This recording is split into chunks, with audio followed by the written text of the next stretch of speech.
Hey guys, the Battle of Cannae has 3 chapters. If you missed the previous one, you can find it here. I mean, this whole thing is like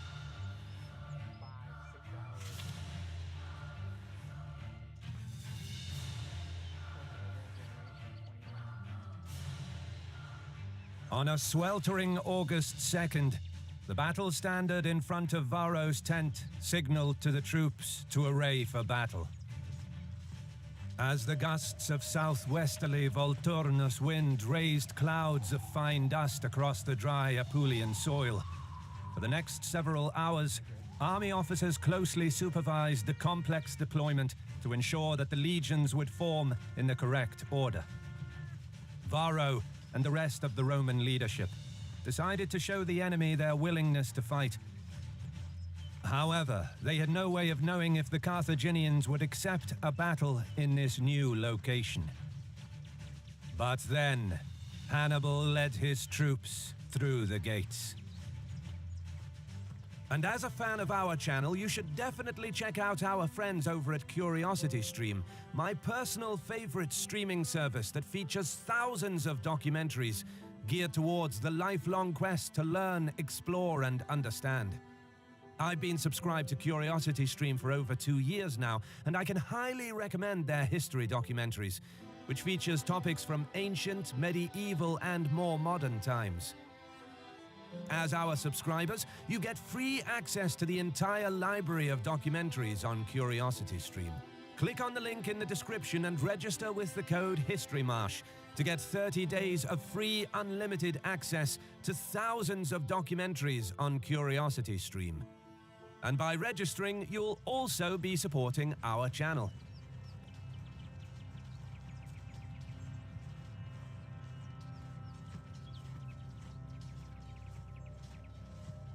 The 2 armies crossed the river Aufidius at various points and marched onto the dust-blown flat plain below the town of Cannae.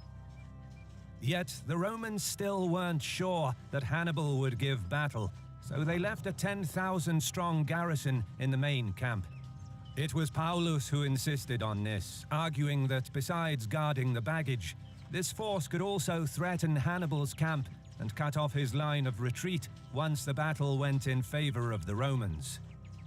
However, Hannibal wasted no time in deploying his army, sending out his light troops to form a protective screen for the main body. Varro too sent out the Velites to mask the process of deployment from the enemy. There are suggestions that the Roman leadership didn't actually expect the more mobile Carthaginians to fight on such a narrow and confined battlefield, and merely wanted to deploy the legions in front of the enemy to boost morale and rebuild their confidence, after being humiliated the day before for refusing to fight. Such practices of building up the confidence of the men were common in the battles of this period, but it is far more probable that the Romans did, in fact, fully intend to fight this battle on the ground of their own choosing. Whatever the case, Hannibal is said to have had 40,000 infantry and 10,000 horse, while the Romans fielded around 70,000 infantry and 6,400 cavalry. Varro placed a screen of around 15,000 Velites in front of the main line.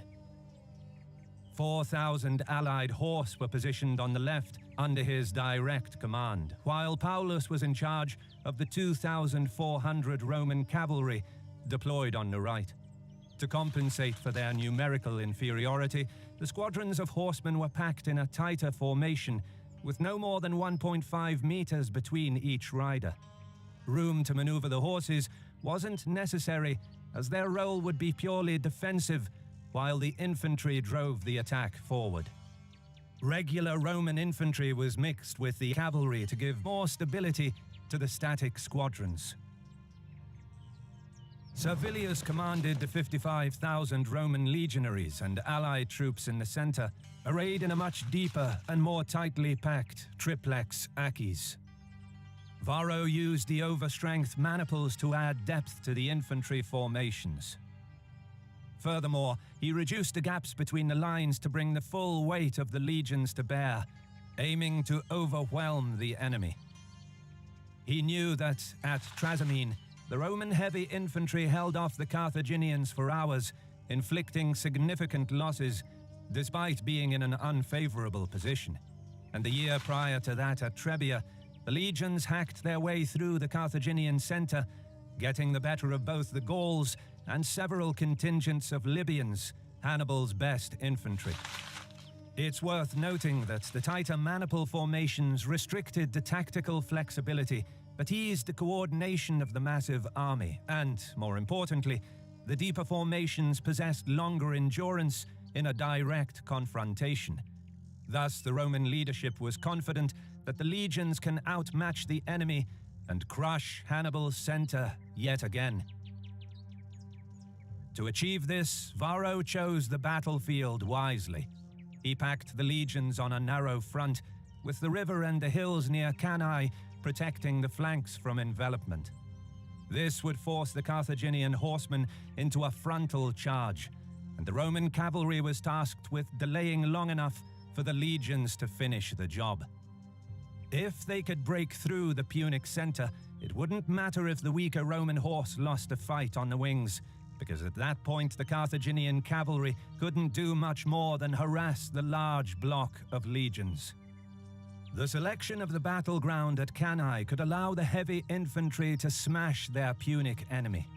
We do not know if Varro alone planned this, or if he was assisted by Paulus, Servilius, and other members of the Roman leadership.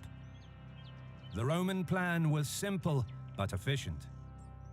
Meanwhile, Hannibal placed around 6,000 Spanish skirmishers and up to 2,000 renowned Balearic slingers as a screening force in front of the army, instructing them to raise as much dust as possible to hide the disposition of the troops. Behind them formed the close order infantry, with 21,000 Gallic warriors making up the bulk of the main line. 3,000 veteran Spanish infantry were interspersed to strengthen the center. But, unlike at Trebia, where his main line collapsed because he amassed all of his infantry to try and match the Romans, and didn't keep any reserves for decisive action and to plug the gaps in the line, this time he positioned the 8,000 Libyans, his best, most disciplined men, in the rear, hiding them from view behind the formations in the front. On the Punic right were 4,000 Numidian horsemen, commanded by Hanno, tasked with holding the flank, while on the opposite side, the Carthaginian general placed 2,000 Spanish and 4,000 Gallic cavalry under the command of Hasdrubal, planning to overload the left flank in a direct attack on the Roman right, hoping to smash the enemy cavalry and threaten the legions from the rear. Neither side was intimidated by the other. Gallic and Spanish troops had the confidence of past victories against the legions, while the Romans trusted in their superior numbers, remembering that even in prior defeats, their heavy infantry often prevailed in hand-to-hand combat against the Punic troops. Then, around midday, like a lumbering beast, the Roman formation moved forward. The Carthaginian cavalry on the left led the line, trotting at pace, while the light infantry of both armies moved ahead of the main lines to open the engagement. Now, hidden behind the dust raised by the screen of skirmishers, Hannibal made his move, advancing with the main line to form a crescent formation that would bulge towards the enemy. He understood that the Romans chose this narrow battlefield to deploy their army as a battering ram, and that his outnumbered infantry stood no chance of stopping the legions if they tried matching them man for man. Therefore, the bulged line was supposed to absorb the attack and then slowly retreat, to buy time until the cavalry attack on the left unfolded. Hannibal personally commanded the troops in the center with the help of his youngest brother Mago, for these troops would bear the brunt of the Roman assault, and it was vital that they held out as long as possible. As the skirmishing between the light troops began in the middle of the field, Carthaginian riders on the left advanced full tilt towards the Roman citizen cavalry. With veteran officers leading the way, the Spanish and Gallic squadrons stayed compact, doubling up on and dispersing the first lines of Roman horsemen, quickly penetrating their formation. Some of the Roman riders dismounted to fight on foot, but the Carthaginians swarmed their positions, dragging their opponents from their seats. But despite outnumbering the Romans 3-1, the confined space largely negated the numerical advantage of the Punic riders, and Hasdrubal did well to tightly control his men, managing to overwhelm the Romans in a brief, furious charge. The Roman cavalry couldn't cope, and most of them broke and fled, with the Carthaginians now in hot pursuit. Others huddled together to hold off the Punic onslaught for as long as possible. Paulus himself escaped the carnage with his retinue and moved to rejoin the fighting in the center. Meanwhile, on the opposite flank, the Numidians pinned down the allied Italian cavalry with hit and run attacks, with neither side able to gain an advantage. In the center, after a long exchange of projectiles, the skirmishers retreated behind the close order infantry as the Roman legions closed in. The massed ranks of legionaries must have been an intimidating sight, advancing slowly while clashing their weapons against the wooden shields, whilst the trumpeters added to the cacophony of noise. As an almost solid mass of rank upon rank of armored legionaries clashed with the enemy, Hannibal's advanced center narrowed the width of the initial contact, reducing the deadly momentum of the Roman attack. The bare-chested Gauls hacking at the enemy with their long, slashing swords, and the Spanish in their white tunics thrusting forward with their short blades, stood firm and held back the enemy for a time. But as more Roman troops entered the fray, the weight of the legions drove back the mixed Punic formation. Roman velators supported the attack, while the Carthaginian light footmen were ordered to reinforce the flanks of the infantry. Hannibal and his officers barked orders at the men, telling them to stand off the Roman assault and slowly move back. Already overwhelmed by the wall of scutum shields pushing them back, ordering the troops to retreat further in the face of the enemy was fraught with risks. All it would take is a few men buckling under pressure to cause slight cracks in the line that could quickly break the formation and turn into a rout.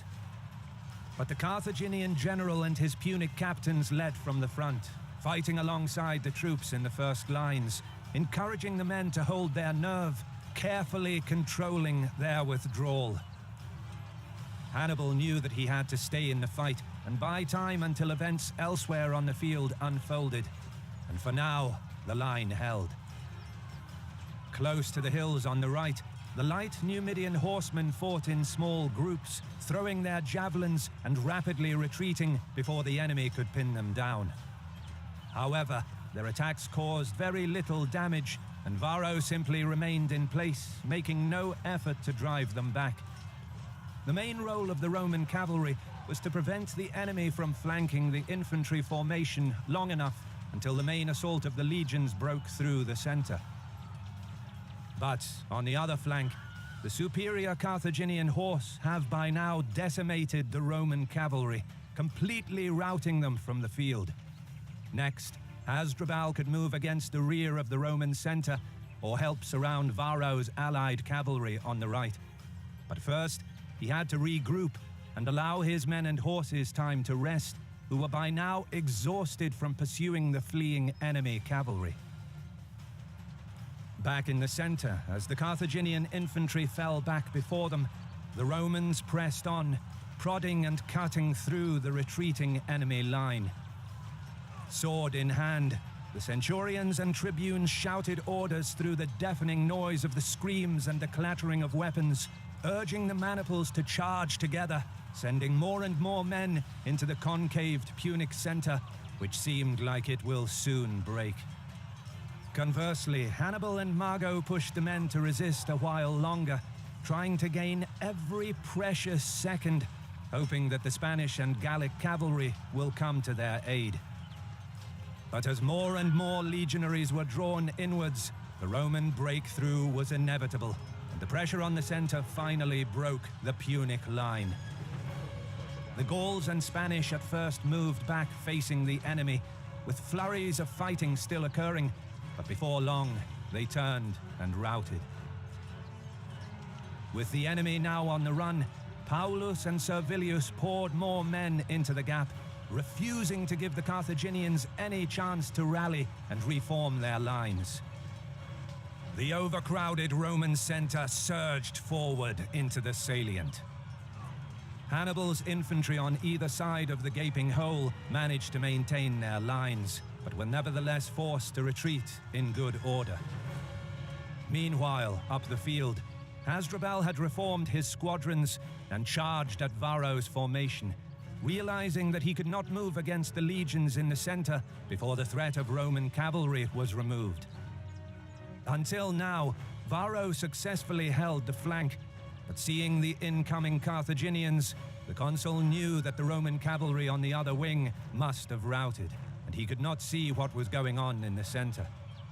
Unsure if the day was lost and facing annihilation himself against a force 3 times his own, Varro fled the field. The Numidians gave chase, while Hasdrubal once again had to stop to rest and reform his cavalry before he could turn them towards the rear of the Roman infantry. Back in the center, legionaries in their tens of thousands pressed forward to complete the rout of the enemy.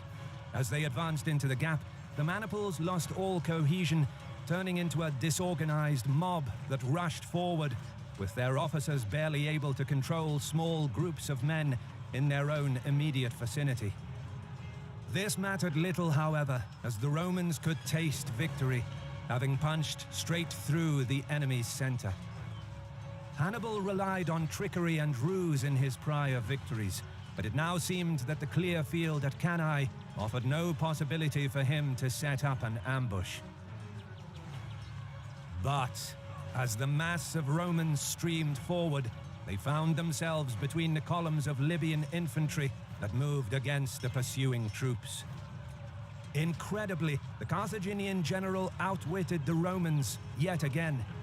By carefully masking the position of the Libyans behind his troops in the front and using the clouds of dust raised by the fighting, Hannibal concealed his best infantry from the enemy on an open field, luring the greatest army Rome has ever assembled into an ambush set in plain view, in effect letting the legions outflank themselves.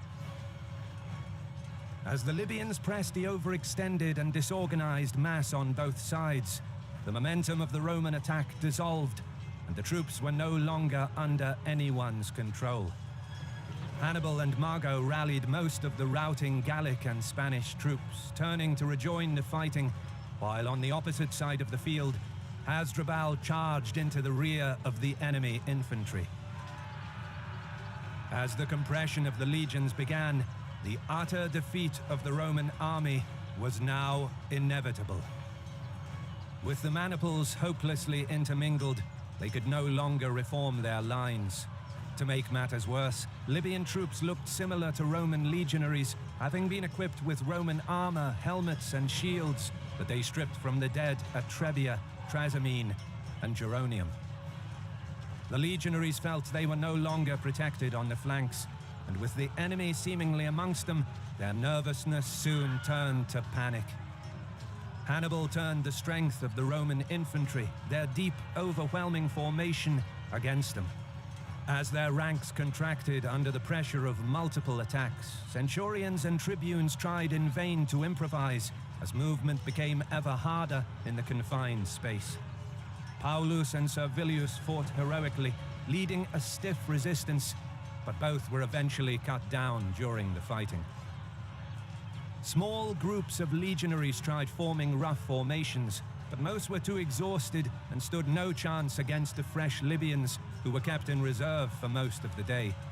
Some of the Roman troops, weary and fatigued, simply gave up, no longer having the strength to raise their weapons. As the hours passed, the battle became a one-sided massacre. The fighting went on until dark, but there was little to no tactical sophistication in this final stage of the battle, as the Carthaginians systematically slaughtered most of the trapped infantry. In the end, widespread Roman resistance collapsed, and those who had any strength left in them managed to flee towards the Roman camps and the nearby towns. Hannibal had won an unbelievable victory. By sundown, some 50,000 Roman infantry and 2,700 cavalry lay dead or dying on the field at Cannae. The gory sight gave pause even to the most hardened of observers, as nearly 3,000 tons of human flesh was left to rot in the August sun, the true fruits of Hannibal's tactical masterpiece. But achieving this slaughter cost Hannibal dearly. 5,700 of his men fell, a high figure for a victorious army in ancient times, which is testament to the harsh fighting on the day. Although it is worth noting that the Carthaginians were significantly outnumbered until the very end of the battle, which also played a role in the relatively high casualties for Hannibal's army. Nevertheless, the Roman leadership was decimated. Consul Paulus, Proconsul Servilius, and Marcus Minucius Rufus were killed in the battle, along with 80 senators, 2 quaestors, 29 out of 48 military tribunes, some 300 equestrians, with many others captured and enslaved. Never has there been a defeat that struck so hard at the very heart of Roman society. And as night fell on August 2nd, 216 BC, Rome's very future was left in doubt. Credit goes to our awesome patrons who make videos like this one possible. Consider joining them to support our work. You can also support us by subscribing to our channel and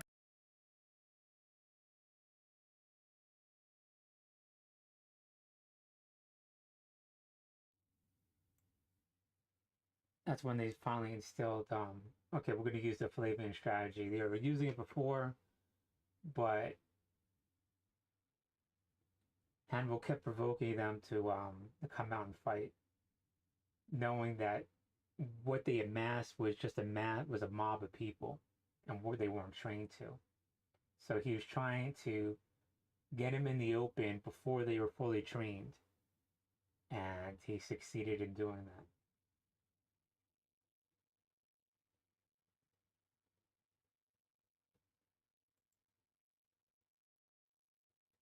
This mood.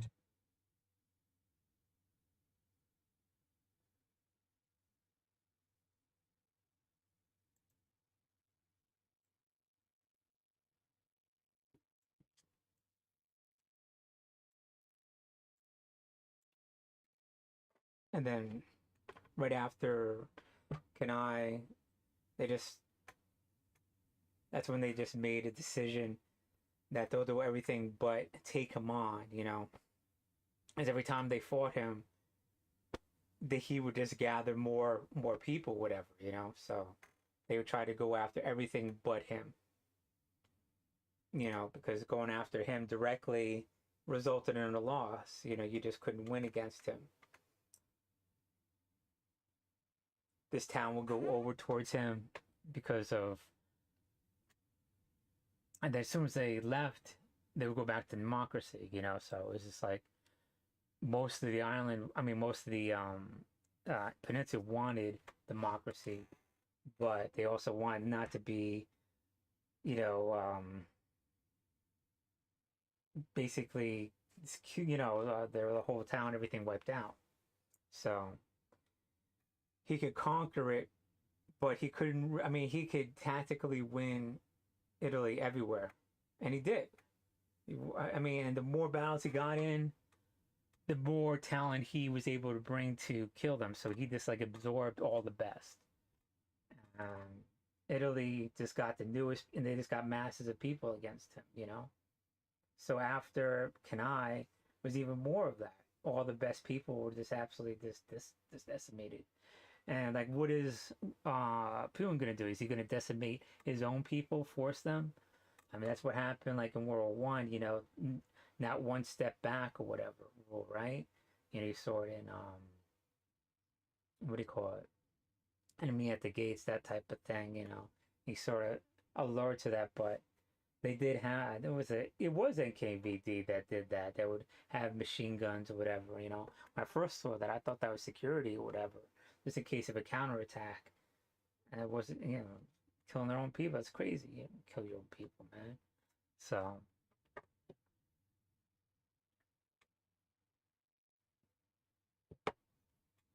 but whatever. So, but that's what I'm trying to think with these like Russian columns. You draw them in, and instead of like the opposite, you see how like Rome had these masses of people. Oh yeah, I'm willing to fight. I'm willing to fight. Let's do this. Let's take out Hannibal. Fuck that motherfucker. I'll sign up to be a legionnaire and see what happens.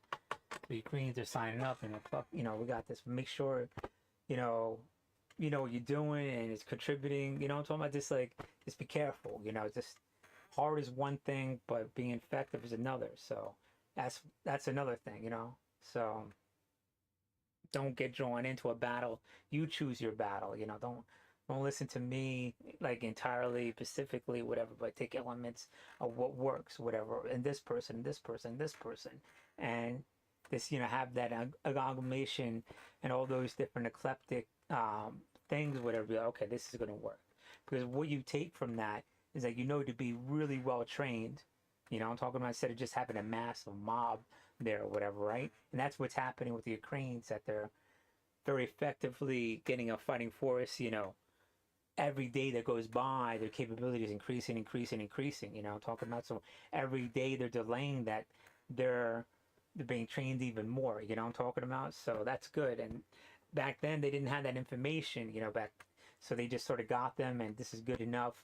Hannibal ain't shit. Don't worry about it. We can take out Hannibal. He's no big deal. Like, oh, okay, we got it. We're Romans. We're just born better or whatever. And that's all we needed. And there they got massacred or whatever. Don't think like that. We need to know this. We got to know that. We got to, keep practicing.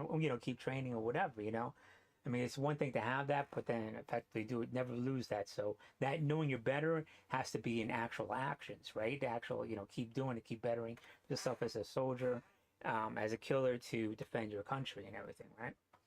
So, that, and you see how you draw them in, because they're overconfident, and so they're overconfident. We're gonna beat these Ukrainians. They ain't shit, I'm talking about, fuck that, and they're just coming in, and then what happens? They're finding out, they're getting obliterated, on the side. I mean, they're being destroyed as they come in, and so it's sort of happening like that naturally.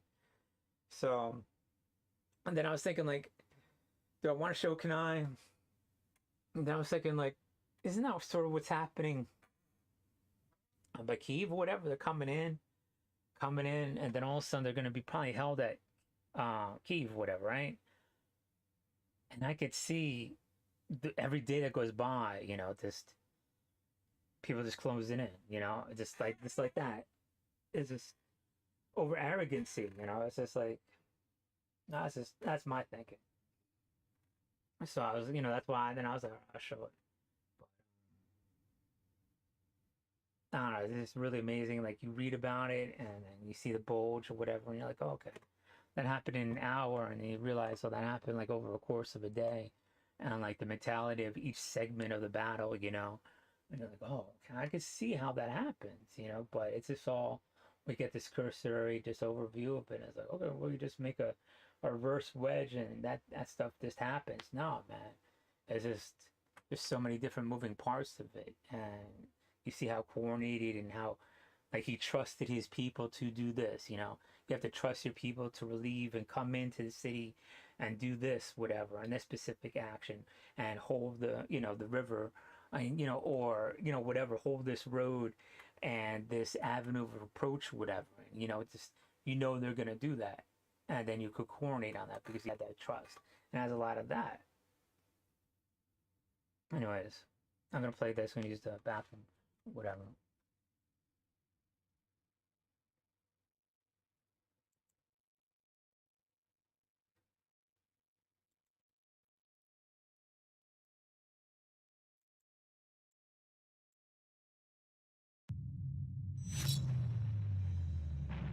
army commanded by the famous Italian strategist Ambrogio Spinola, sent by the Spanish crown, arrived at the Dutch town of Breda on the 27th of August 1624.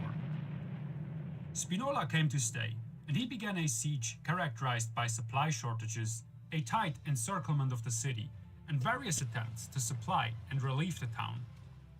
The siege of Breda is considered Spinola's greatest success, and one of the last major Spanish victories in the 80 Years' War.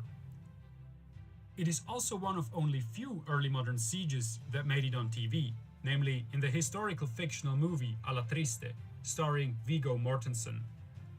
This is how contemporary historiography tells the story of the staggering siege of Breda.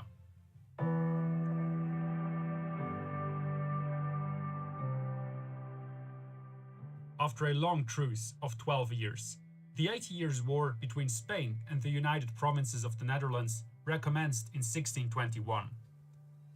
At the time, the 7 united provinces fought for their independence from the Spanish crown, who controlled big parts of what is modern-day Belgium, Luxembourg, and the Netherlands. When the Spanish renewed the war, they didn't want to bring down the Dutch Republic by armed force, but to revive the commercial life in the Spanish Netherlands. They embargoed Dutch trade and committed their armada to suppressing Dutch naval activity. Central to this strategy were the so-called Dunkirkers, Dutch privateers in Spanish service, who operated from the ports of Dunkirk, Ostende, and Newport. This was so effective that the Dutch Republic was soon under immense financial and strategical pressure. Even more so when the Dutch allies, France and England, made peace with Spain. Because both the Dutch and the Spanish kept to a policy of defensive warfare, the struggle was largely confined to the southern approaches of the Maas-Waal line, which runs along 2 rivers in the center of the Netherlands. Both sides confined themselves to the rather passive siege routine established in the earlier decades. According to the expert on siege warfare Christopher Duffy, the sieges of the time were vast, predictable, and dull, followed constantly recurring methods, and lacked technical innovation. The one man to retain his fighting spirit was the famous military commander Ambrogio Spinola, an Italian strategist in Spanish service. He was no fan of defensive ways of warfare, and his plans were very aggressive. At first, the Spanish government was concerned about this and worried about the immense cost of the concurrent 80 and 30 Years' War. Despite lacking money and supplies to put all his plans into practice, Spinola took the city of Jülich in early 1622 and then advanced west to attack Bergen op Zoom. However, here he bit off more than he could chew.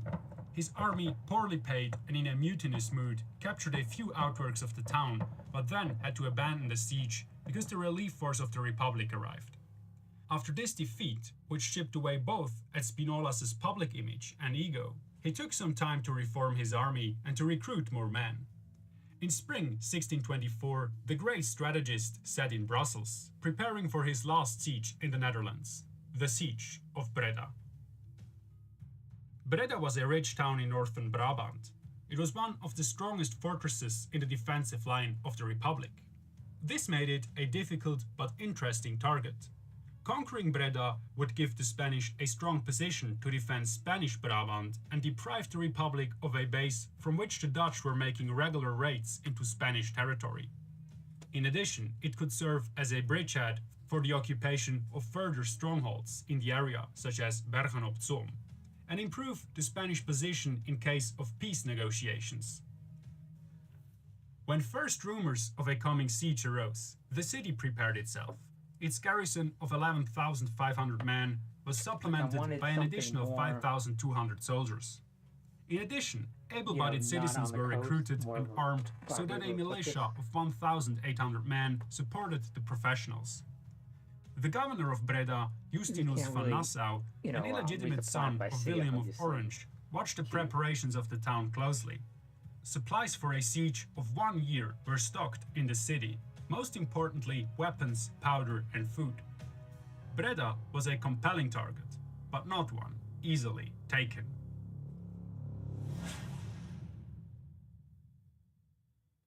Spinola left Brussels on the 23rd of July 1624. still without approval of the Spanish I crown. guess you could sneak into And stuff after and 5 keep, days, right? arrived near Breda. To obscure his intention, he split his army and sent Hendrik van den Berg to the east of the Republic, while the main body of the army set up a temporary camp between the villages of Kam, Barley and Gilze. While Spinolas's men already struggled because of supply problems, their presence didn't cause much concern in the Republic. It was still unclear whether the Spaniards would attack Bergen op Zoom, Breda or Grave, and the people were confident that the strengthened garrison was sufficient to defend Breda. It is not entirely clear how many men Spinola actually had at hand. The historians Rotze and Eimermann estimate that about 40,000 were deployed at the end of September 1624. By continuously arriving reinforcements, the besieging army had been growing to 80,000 by the beginning of May 1625. About 10% were cavalry, and the army brought at least 30 guns to fire at the town. Guns which they desperately needed, since the already formidable defenses of the town had been strengthened even further. Breda was in a strategically favorable location at the river Mark and several important roads.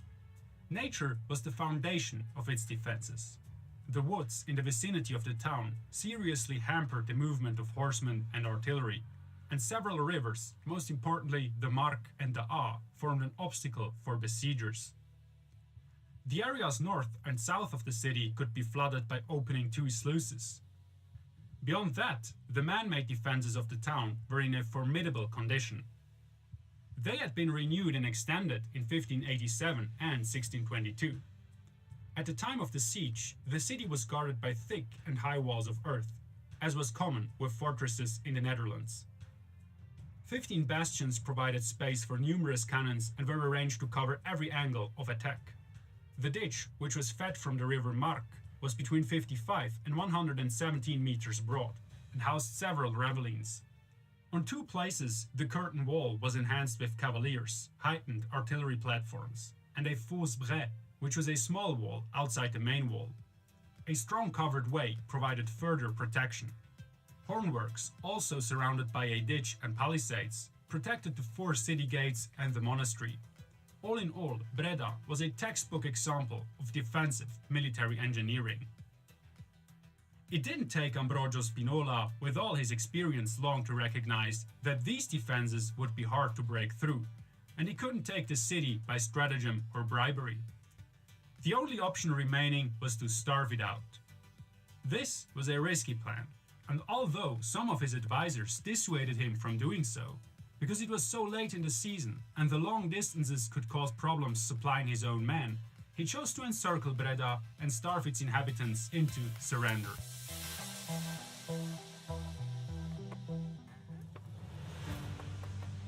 Spinolas's plan could only work if he managed to seal the city off completely, so that neither food nor people could pass through.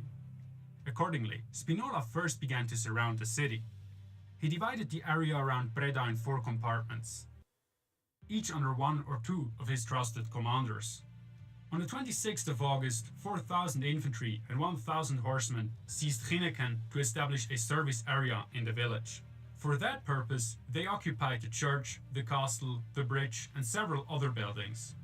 At the same time, a detachment of 7,000 men, accompanied by some horsemen, went to Terheide, from where they went to occupy the Hartelbergen, a dune south of the village. To hinder the Spanish from establishing this position near Breda, Justinus von Nassau sent 800 musketeers to the Hartelbergen. They held the dune for a short time until the Spanish cannons opened fire and a charge of the cavalrymen drove them back. Spinola himself, with 10,000 infantry and almost all horsemen, established his camp at Ginneken. These troops served as a general reserve to be deployed around Breda or in the supply corridor if necessary. Soon, the Spanish guns opened fire. As the Spaniards came ever closer to Breda, the garrison cleared the area around the town by burning buildings and cutting bushes and trees. That way, they had clear sight, and the area provided no cover for the attackers. When the 3 camps at Ginneken, Terheiden, and the Hartelbergen were ready, the Spaniards established a 4th at Teteringen and then cleared the Hage section. When this fortified camp had been established, Spinolas's men began to dig a so-called contra and circumvallation. The circumvallation protected the besiegers against sorties and helped to seal the encirclement. The contravallation was about 300 meters further from the town and outside the camps, and protected the Spaniards against help from outside, for example, a Dutch relief army. During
Yeah, that's what I'm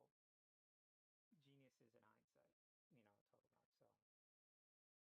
Each of these sieges, the counter ventilation, counter circumvent. You gotta stop it, break it, harass it before they're set up. There's gonna be like hardened defensive points, whatever, right? And how does it look now? I don't know. Like probably both different pieces of hardware and everything. So I mean, that's what that's what they're trying to do with Kyiv. You see them trying to circle around, so prevent it from total encirclement. Anyways, I guess one thing from like Hannibal is after Cannae, he could have marched on Rome, and people are like, well, he knows how to um, win a victory, but he doesn't know how to use a victory, right? I think that's what they said about Hannibal, right? I mean, we're all in hindsight here, Everybody's a genius in hindsight. Well, he could have won against Scipio down at Zuma, right? 20 years later. So I mean, we're all geniuses in hindsight, talk about. So they probably said that later on, like he could have done that, but he had a long march up to Rome, like 400 miles, something like that, and they were even force constricting more people and on him, so he didn't know what he was gonna face, whatever on the way up, and he didn't have like siege equipment and that type of thing. For whatever the reason, he thought it was best to stay there. Point being, um, when he suffered that amount of casualties, he thought he was going to get reinforcements because he's winning, and that's the problem. When we have like this, everything's chaotic and this fog of war. We want to send troops where we need them because that's where we're losing the most ground. And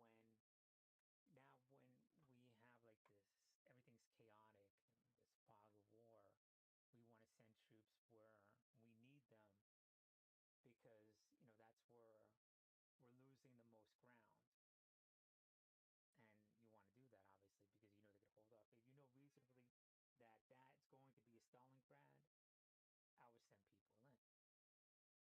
Because you're going to cause more damage to them trying to take it, I'm talking about. But if you know you're winning, you should prioritize where you're going to win, right? Because then you're going to beat. So you just want to send just enough because you know you're winning. You want to completely destroy and overwhelm whatever is in that area. And then you could use that entire force in detail on another force. But if you just keep trickling people just enough, whatever, you're going to get nowhere.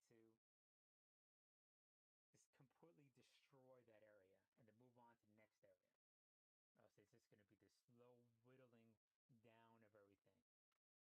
You need to, at some point where you could destroy the Russians, destroy them there, obliterate it. For that time being, granted, there might be more or whatever. Obliterate it, then you can pull that force out and use it somewhere else. Now you just keep doing just a little bit. You're just slowly going to be grinded down. And that's what he's doing. And you and your psychology be like, well, we got all these people and all these places need it. You know what I'm saying? But you got to know where you're winning and where you can, where that is. And I think that's around Kyiv. Now that was a problem with Hannibal because they were in Spain and he was winning in Italy. And where did the reinforcements go to? It went to Spain because that's where they lost. Okay, we lost in Spain. Let's supply Carthage. Let's go supply over there.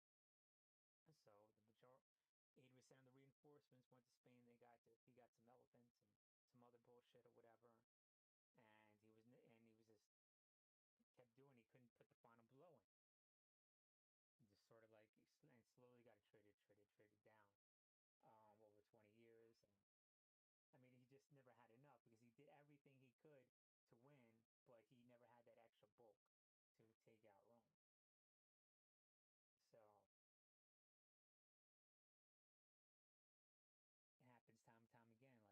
Like, we just need these people. Okay, we holding them here. We just need just a few more. But we know what it takes to overtake a country. Germany, we bombed that country into submission. It was just completely decimated. I mean, everything was annihilated. They didn't want no part of war. Russians came in.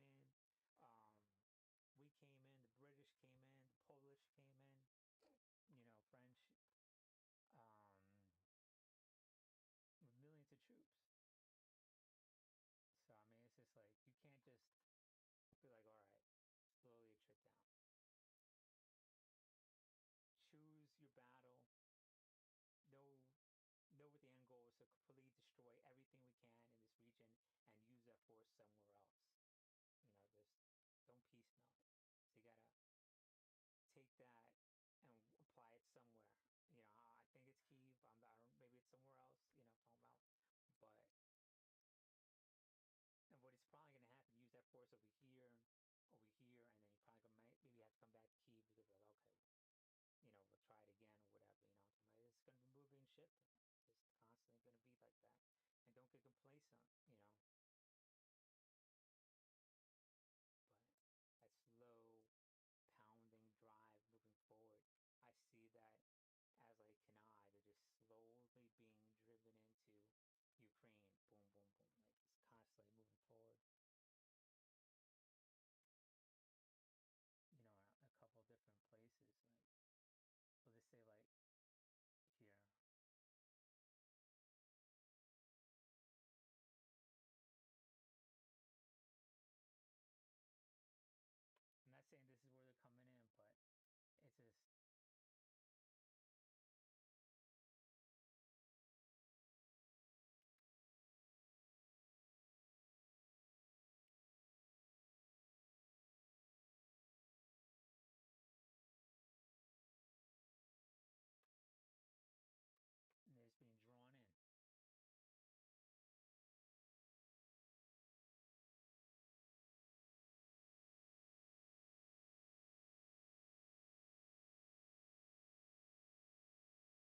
being drawn in. Like Kanai. Slowly being drawn in, and they're just being willed down. Or, talk about, and you take out, and during the process, the most effective equipment obviously going to be taken out because, like, that's doing the most damage. We got to go for, the fuel trucks and the tanks, this, that, and the other. So there's going to come a point where the sides of it is just going to build up, and then it's go time, and then boom, done. It just gets crushed. And that's what I think is going to happen. And I don't want to put it like some kind of geometric type of scenario on it, but you could see how the analogy is going to play out. They're going to come in from Russia, per se, and that happens. But that being said, this area needs to hold.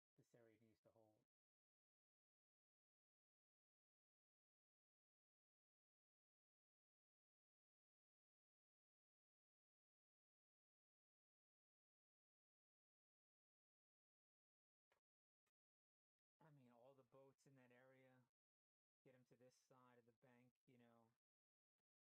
make your fortifications, and from artillery fire, some of the bigger barges, because there's going to times when you have to raid back out and put equipment out. So the big boats you want to protect already. And then also guard the other, counter relation also with that, what I'm saying? So they attack and make it so that they capture, you get captured back, that type of thing.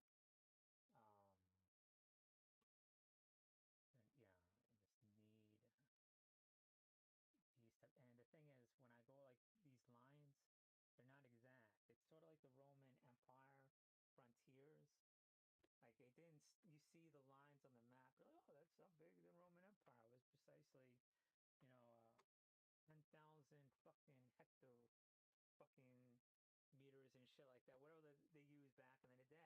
No, it wasn't like that, man.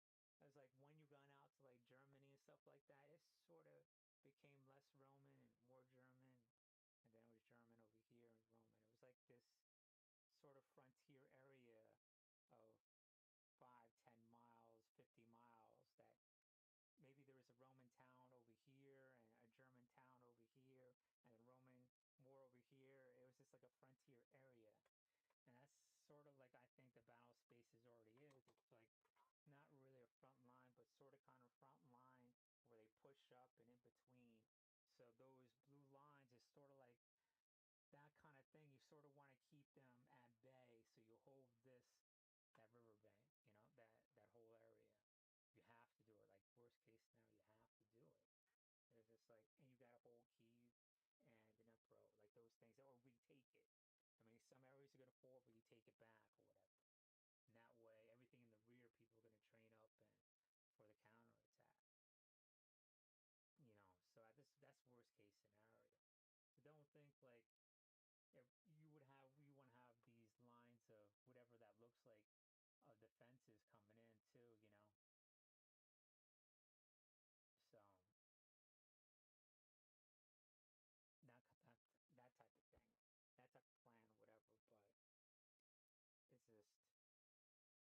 But it's just how I think things are going to play out.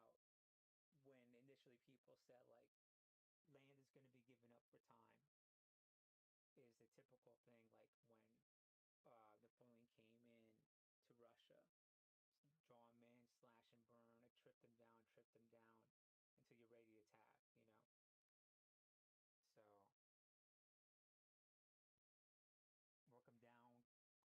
bust it down, train, until you're ready. And that's what I see. And oh yeah, and like in World War, I don't want to get into politics too much.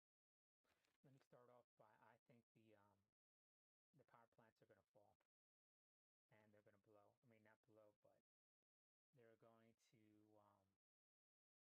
My notes here.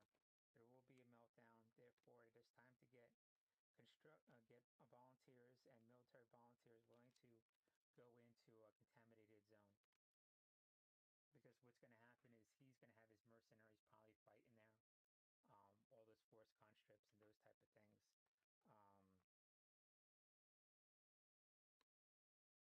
And have to recapture and rehold it. And what's going to happen is they get under fire, and it's going to have to be a non-NATO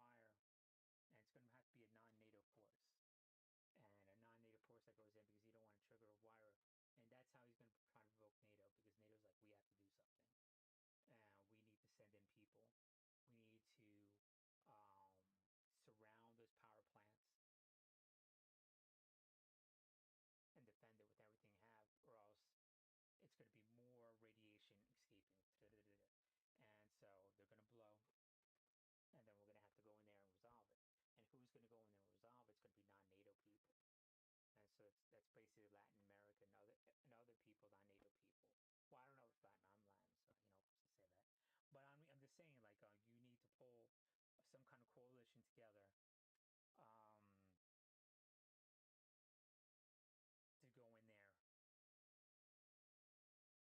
under radiation, and a construction force that's willing to not only go in there. This is how difficult this is. Think about it. This is how difficult this shit is.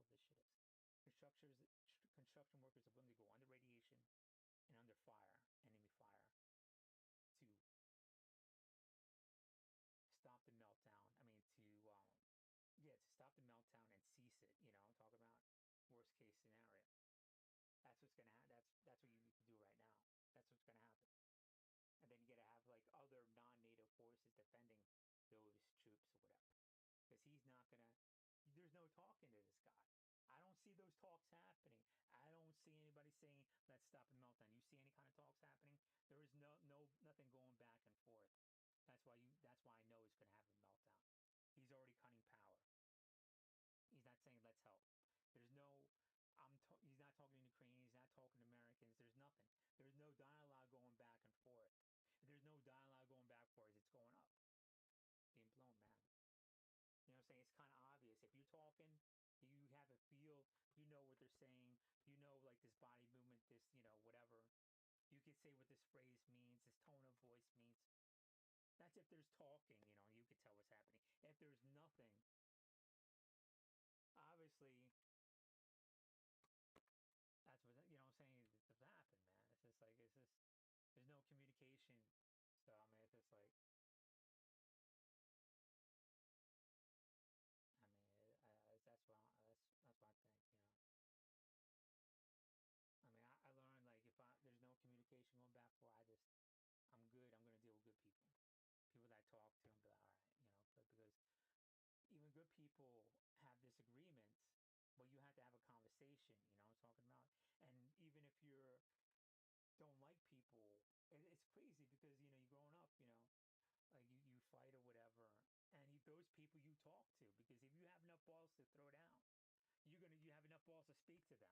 You have enough balls to speak to these people, whatever, you know what I'm talking about? It's common sense, right?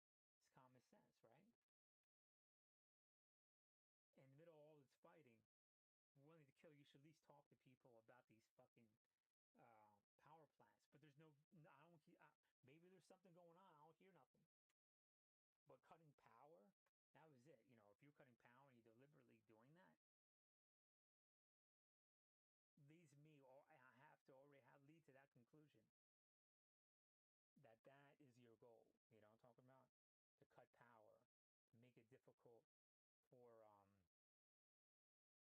civilians, and use the civilians and weaponize that. You know what I'm talking about? And remove them at the workforce as, you know, building defenses and, you know, being part of the military, you know, and then using that as a driving force. That's because that was used in World War II. I already knew that was going to be an issue. So you have to already organize that force in now. Crazy, man. There's things that I would do. Going radiation, that's not something I would do. I mean, there's certain things, like I'm not afraid of much. Sharks, motorcycles, and radiation is those three things, you know, talk about. It's like I could be around sharks, my eyes will glass over. I don't like handling live motor rounds either.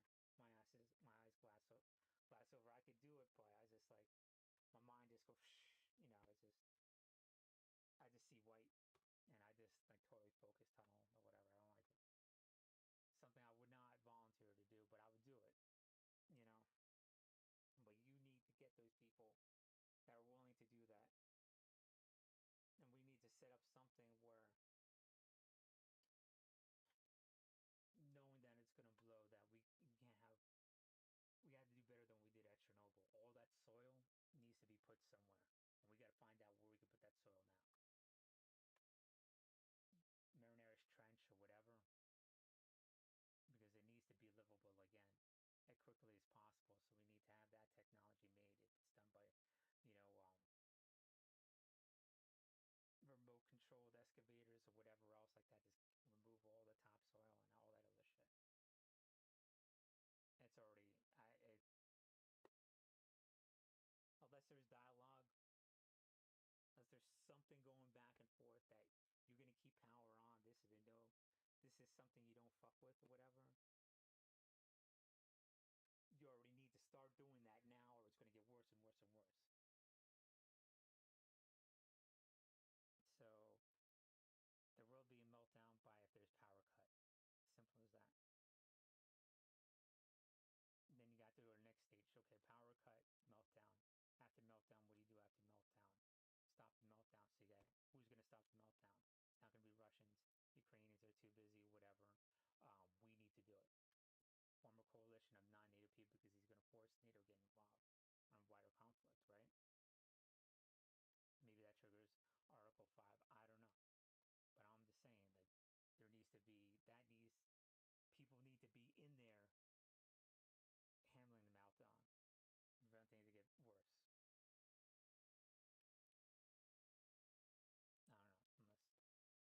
know, unless someone needs to be calling.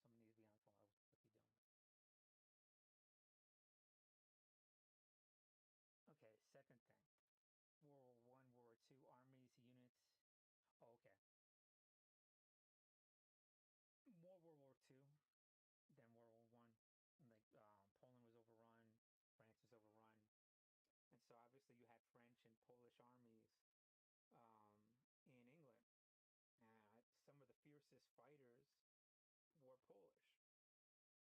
Obviously, because they knew already what happened. I mean, that's just a given. I mean, everybody wants to say, okay, well, the Navajo and Native Americans were the fiercest or whatever, you know.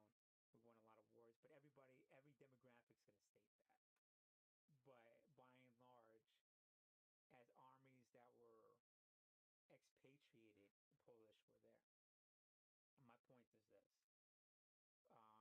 Not like who's the toughest or whatever. We're not going to go like this warrior culture is warrior culture. I mean, I guess as a man, you always take the strongest elements of every culture, you know, whatever that is, you know, and then you'd be like, okay, that's just the human condition to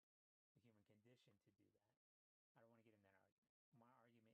want to get in that argument. My argument is that as an army progresses forward and they're fighting it, there's going to be elements of that other army that are going to fight for the right reasons, you know.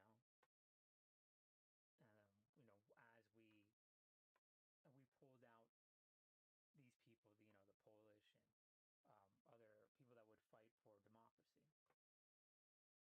and even the Nazis did it too. You know, they pulled a lot of Ukrainians out, and they went in the SS or whatever, you know, that type of thing. That being said, even the Nazis had the Finns, and the Finns fought for their own reasons against the Russians, and they allowed Jewish people to fight along the Finns, and just the odd thing. It's just this fucked up shit about war, you know, that happened, you know, that is just, it doesn't even make sense whatever you really look at it. Like, why are you really fighting? You know what I'm talking about? It's about power. Point being that you're capturing Russian soldiers. They know Putin's fucked up. They already got the training. You're trying to instill in democracy. You could recruit a Russian battalion from those captured soldiers. I wouldn't do it in Ukraine, but you got to find another location and see what the possibility of that is. And it's very common throughout history. Very, very common. As you could see what happened in Cannae, as Hannibal came down, he initially had to fight some of the Celtics. But he recruited them, like, oh, you hate Rome more than you hate me. What's up? You know, I'm talking about, you see, I'm not a pussy. We already went at it. You know, I'm talking about, come to me. And that's what Ukrainians be like, look, we're not pussies. We're willing to fight. We're willing to take out Putin. Come to us. We're, you know, we're fellow Slavs or whatever. You know what I mean? It's like, you just thought I was lower Slav than you. You know, we're Slav. No, we're just we're just a different community over here. You know what I mean? That's all it is. You know, it's just, we're all like one people. Just, you know, you can't, don't think of those terms best, who's better and who's worse, who's harder, who's not. Once you get into those differentiating things, you know, you have you're entrenched in your viewpoint or whatever, and you'd be like, no, we're better than you, no matter what you say, what you do, what you achieve, what you accomplish, whatever whatever you do. You know what I'm talking about? Once you do that, you're fucked. You know what I'm talking about? Don't do that. Granted, you're fighting them, whatever, but it's just like, you got to go on that level. Is there a possibility? Yeah, it's a very strong possibility. Is there going to be enough? I don't know. But if you look at it like this, if you have that and you win, you take back to your borders to Ukraine, then you see where you already have that structure and that foundation. If you push up into Minsk or Moscow, you gather more people. You know what I'm talking about? So it all depends. And then you have those people go back to Russia that are now be like, okay, these people are, you know, want democracy, and it's not just this gaslight or whatever. This constant like, well, I don't want you to like Putin, so I'm going to tell you this, and this, whatever it takes for you to not like Putin, whatever what it is for you to go after Putin. I mean, that's bullshit. I mean, that's not democracy. That's just more authoritative, dictatorship, manipulation. That's just genocidal hate.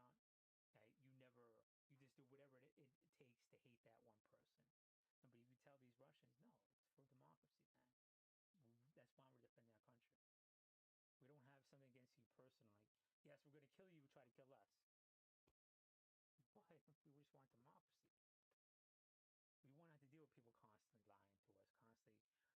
manipulate, constantly deceive us. It's telling you whatever it takes for you to come after us. I mean, what do you expect us to do? You know what I'm talking about?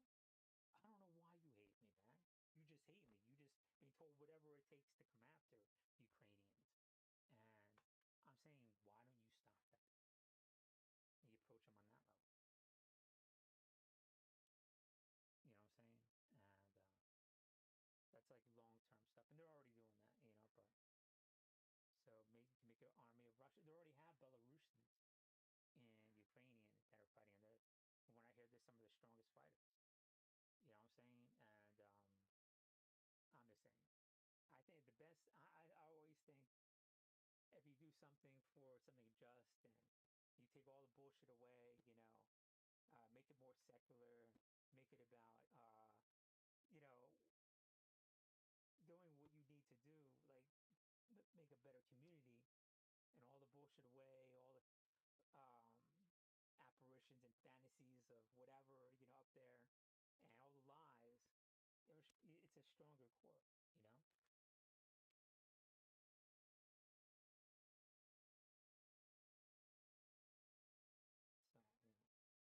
So, but you gotta be, it has to be for democracy, I'm saying? You just can't bullshit at that point. I mean, you give up all that, And it's hard to do that after you just try to kill people. The hardest thing to do.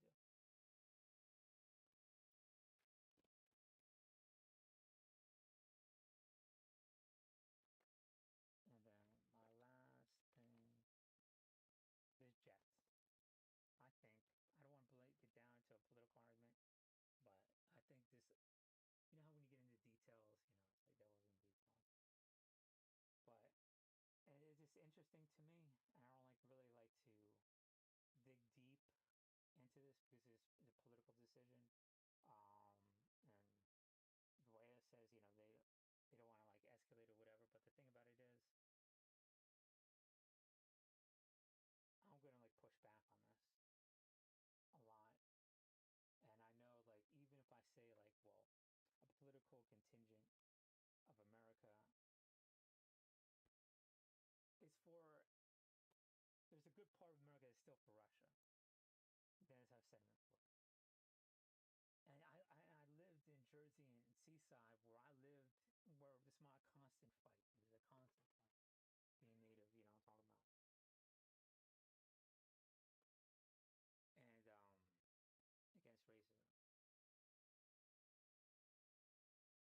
You got racist people over here, and you got people that are not over here.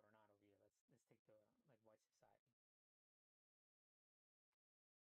I'm not saying everybody who's Nazi doesn't like any kind of black or Latino, Puerto Rican, or whatever.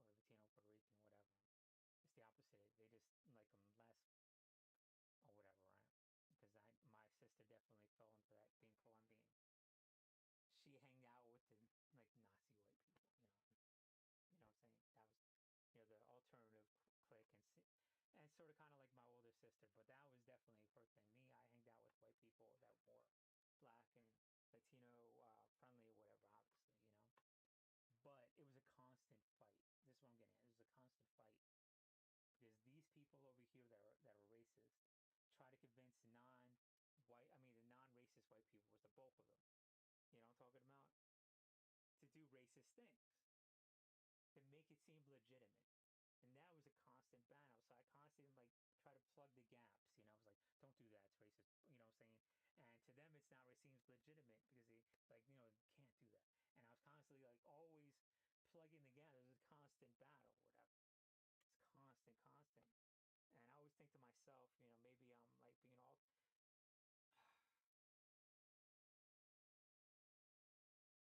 like being all. Maybe it's just me.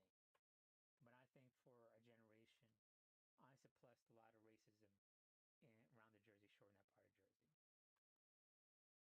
Doing that, made them more like, I wouldn't say liberal, but more accepting towards, Latino and Native people, whatever. And as soon as I left, then you saw that gradual, like, that racism or whatever. It's like, and, that rug pull, from me, it's just like, whatever that is, it's like,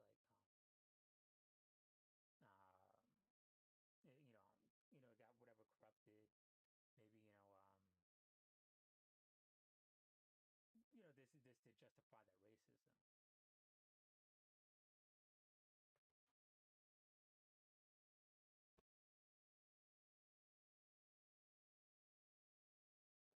But that's when I started thinking back in my head. Now about this political argument with the MiGs. Certain parts of this government want to be like, okay, we don't want to escalate it. No one wants to escalate. No one. No one wants to escalate this nuclear war, but that's like that triggering. It's like saying 9/11 or this or that or whatever. But to justify their support for Putin. So they're trying to convince other parts of the government, that you shouldn't give MiGs, whatever. Because the real argument is if we give them F-16s, Raptors, that type of military hardware, that obviously came from the United States, and we gave them to them, that would be like, okay, we're helping. But somehow that argument came to the MiGs. And then why the MiGs going to Germany and hold them, like we want a custody over there, like we should have some kind of hands on it so we could say, well, it comes from America. Well, they should just already been given to Ukraine. Why is it our argument? Anyways, it's not really our argument. We're part of NATO, whatever, but we're very arrogant at times, whatever. And it's a contingent of Americans that are trying to throw enough paperwork and legality to stop these planes and trying to make it seem legitimate. That is part of escalation. And they're MiGs. How is MiGs don't really fall into that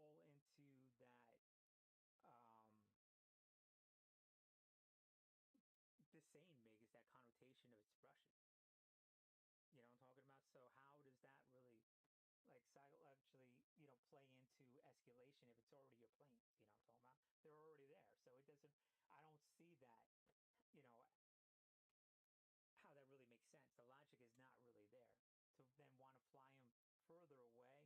So my thinking is some part of some departments that were able to convince people to like this gum it up, slow it down, slow roll it, and not give enough tools for the Ukrainians to fight. Just enough. That should slowly shut them down. So, for and against. So, I mean, it's a political argument. So, but but that's what I think happened. Some kind of element for Putin en masse, whatever, try to make it seem legitimate and convince the people that are for Ukraine but don't want to escalate it. You see what I'm saying? So it's not like they're still against Putin, but they try to make something very legitimate, something you can't argue, make it unarguable escalation. Be like, okay, no planes. So the thing is, they need planes. How do we make sure that is not attended to? So they threw in another complexity to giving planes. And we could address that because we know what the problem is. Now we know what the political problem is, that there's still a sentiment of people for Putin here. And they're going to try to make it seem legitimate and slow down what we could give to Ukraine. But then again, it's the White House who stated it, whatever. And so I'm very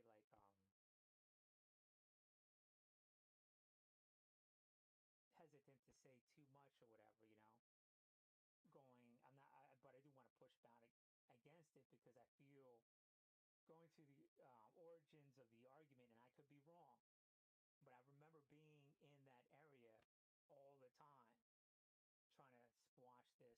You're trying to make your racism seem legitimate, trying to make your thing, but what you're really doing is trying to use the law for and instilling racism, but making it seem legitimate. In your argument, I was constantly doing that. Over here, and I'm just a kid. I was just a skinny little kid, you know what I mean? But I don't know.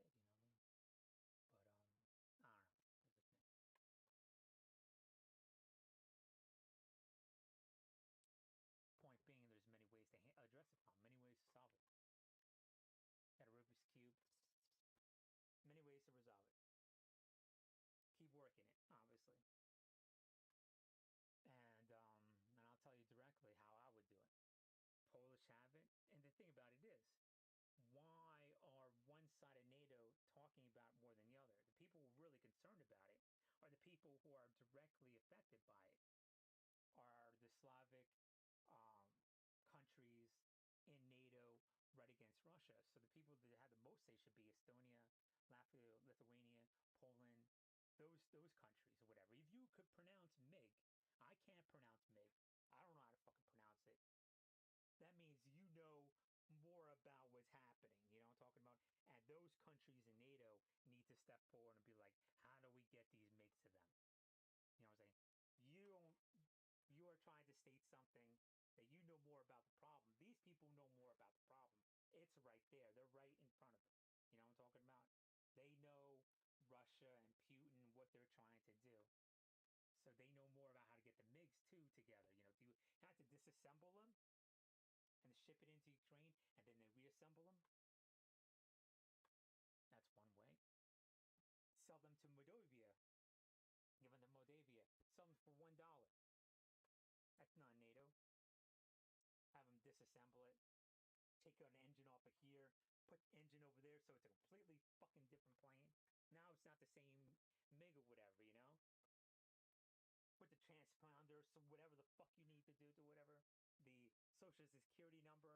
Rearrange it on the other fucking thing, you know what I'm talking about? Whatever you need to do. To make it whatever. To make that degree, that degree of separation from, you know, whatever, you know, and then they just bring it up. Moldavia, non-NATO country, and then they give it to Ukraine, and you just get on the phone the whole way there. You know how it works. Everything's fucking corrupted. You know what I'm talking about? Everything's coached what to say to make it look like this or whatever. It's all bullshit. You know what I'm talking about? You get the MiGs, you put it into Moldavia and put it over here. It's, you know, this whole war is this nonsense, you know? You got to make it look like this.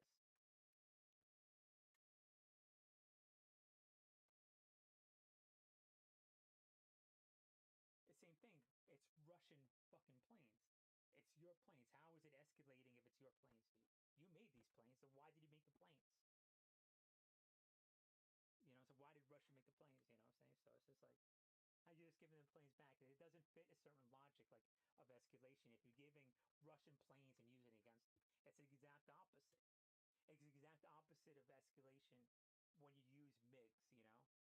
But somehow that argument got associated with giving, you know, Raptors and whatever, and they played it to MiGs, whatever. I guarantee that's how that played out, whatever, behind closed doors. And then whatever reason why I went to Germany, you know, so you could already see it in your head or whatever, how like these things come up with, okay, we could say it's escalation. We want to give them planes or whatever, you know? No. They need air dominance to win the war. Boom. We need Ukraine to win the war. They need air dominance. How do we get there? Stack it in Moldavia and just whatever you need to rearrange engines, whatever, bring it up.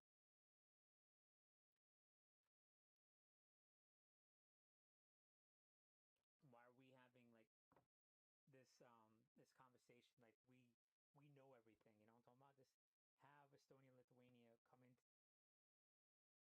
Those are the people that are going to be more advocate about it. And how come we don't hear those voices? Why we Poland knows what's up.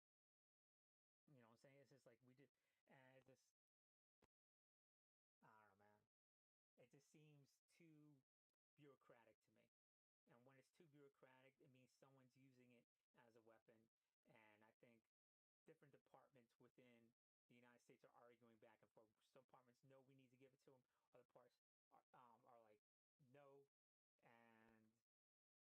And we're fighting against each other, you know, so internally or whatever. And they could, you know, that's what.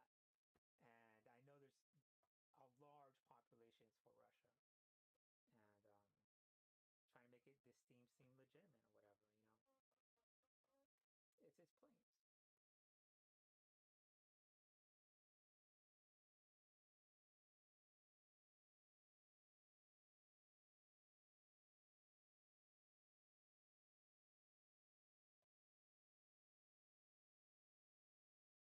So put it like this, right? So we have a Raptor that was given to, per se, for example,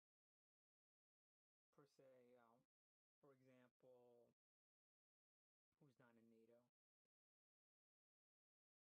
Is Australia in NATO? New Zealand in NATO?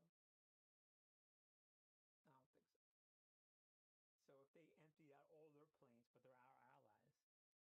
Is that escalating on our part? You know what I mean? It's just like, it's American planes, whatever, but so it's semantics, whatever. It's what you could argue what's escalation.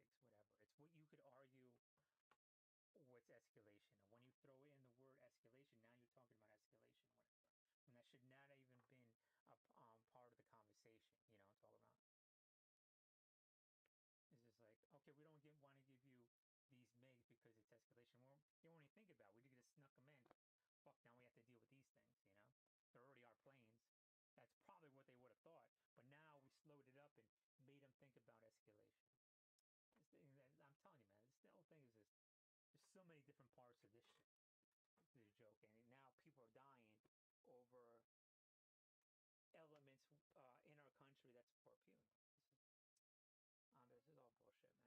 And to keep convincing people to go after or the whole thing down, you know, just all bullshit, man.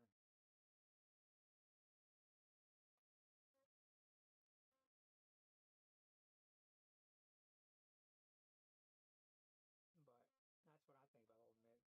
I was like, it made no sense to fly him out to Germany. They're right there. You just go, why did we need custody? Oh, and it's like, we need to hold them so they wouldn't be given to Ukraine. Like, we need to verify this, whatever. What do we need to do with it? They need to be put up as soon as possible.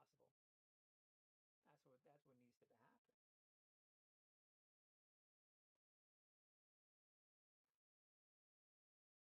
And we need to get on the phone and talk about what's happening in these power plants.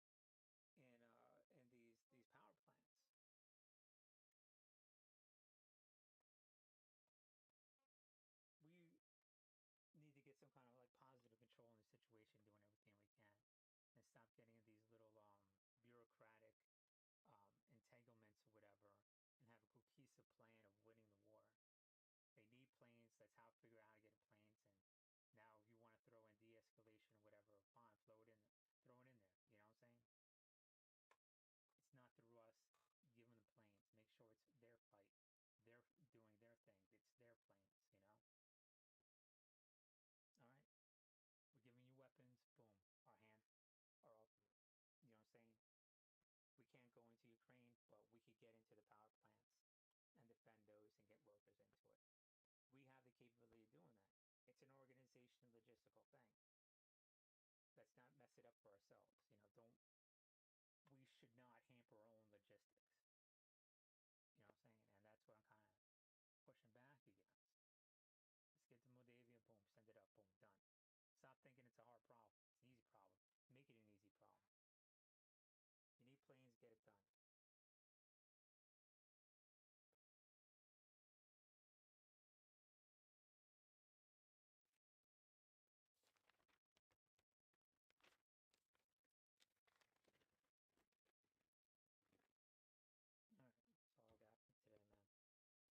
Alright, that's all I got for today, man. And if you can pronounce MiG, go to those countries, they'll be most advocate for you in NATO. They're ones that know the problem, that have the most, that'll be more focused on this issue. And we're looking at it more esoterically or whatever.